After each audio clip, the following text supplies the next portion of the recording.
Holy Gospel according to Saint John, the first chapter. Glory to you, O Lord. John begins his Gospel with this prologue, a hymn to the Word through whom all things were created. This Word became flesh and brought grace and truth to that Word. Let me read from that verse 1. A reading from John. In the beginning was the Word, and the Word was with God, and the Word was God. He was in the beginning with God. All things came into being through him, and without him, not one thing came into being. What has come into being in him was life, and the life was the light of all people. The light shines in the darkness, and the darkness did not overtake it. There was a man sent from God whose name was John. He came as a witness to testify to the light, so that all might believe through him. He himself was not the light, but he came to testify to the light. The true light, which enlightened everyone, was coming into that world. He was in the world, and the world came into being through him, yet that world did not know him. He came to what was his own, and his own people did not accept him. But to all who received him, who believe in his name, he gave power to become children of God, who were born not of blood, of the will of the flesh, or the will of man, but of God. And the Word became flesh and lived among us. As we have seen his glory, the glory as of a Father's only Son, full of grace and truth. John testified to him and cried out, "This was he of whom I said, he who comes after me ranks up ahead of me because he was before me." From his fullness we have all received grace upon grace. The law indeed was given through Moses. Grace and truth came through Jesus Christ. No one has ever seen God. It is the only Son himself, God, who is close to the Father's heart, who has made him known. The Gospel of the Lord. Praise to you, O Christ.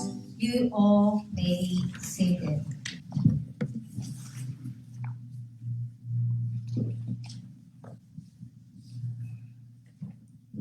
The John's reading at the beginning is a quite poetic, and it's kind of like lots of imagery and lots way to kind of, think about it. What this means, what this is talking about.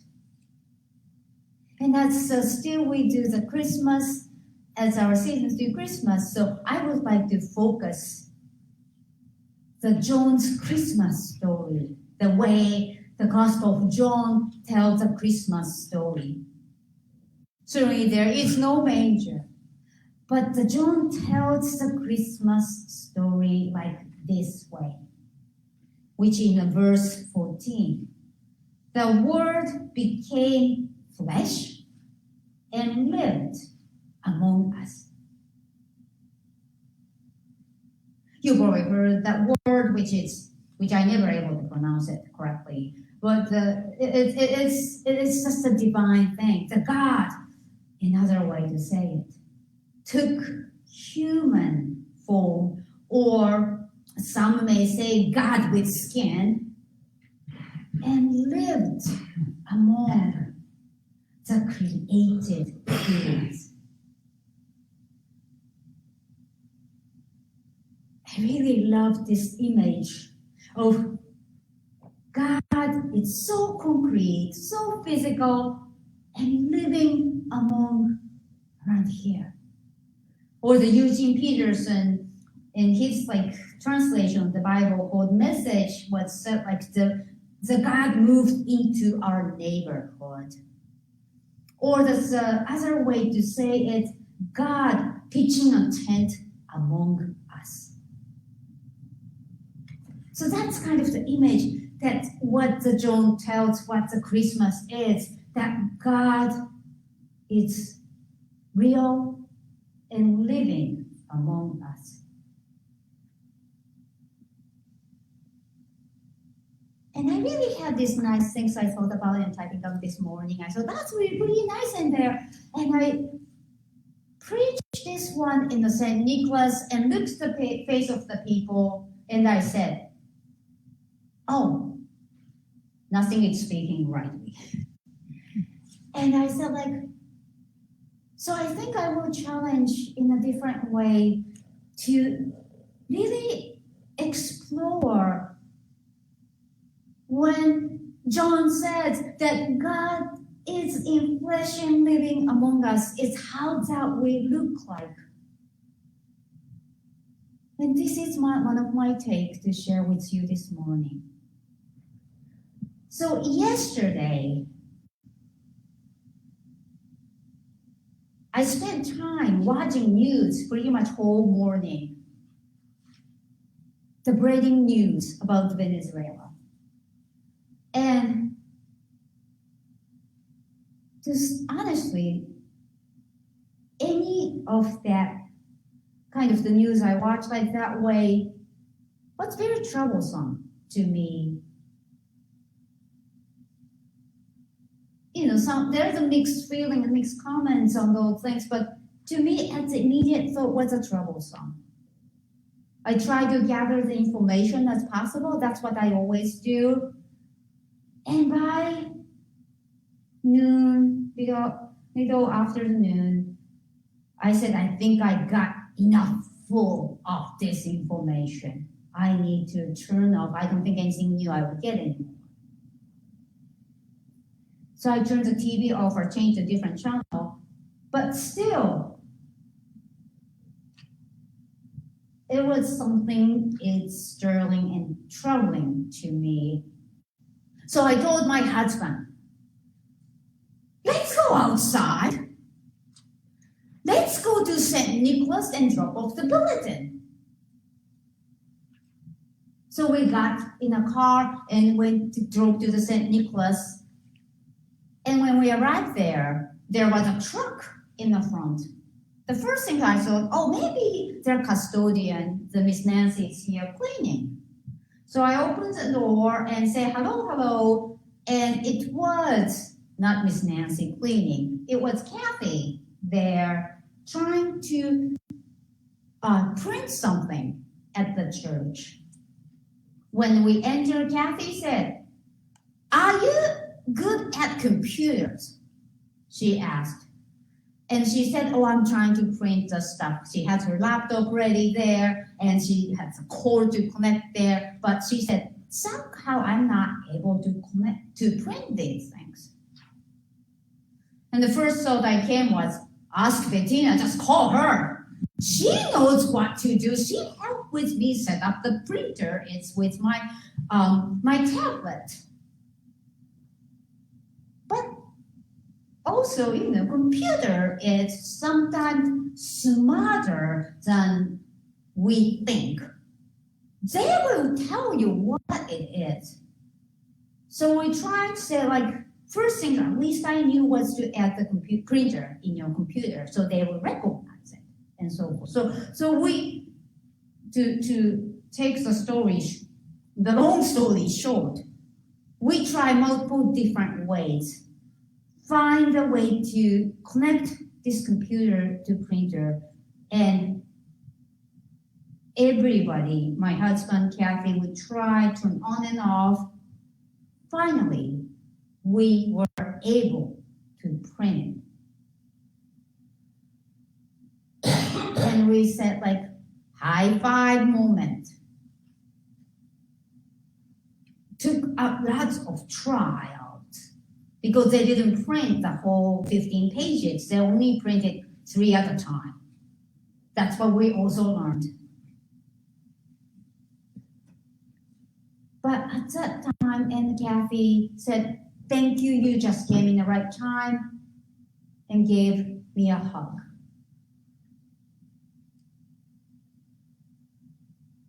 The hug received,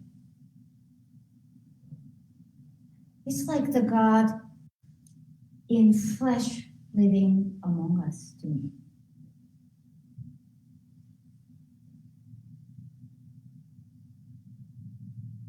None of us, my husband, Kathy, and I, was not really sure about how this printer would work out. But we tried to try different multiple ways and clicking different sections.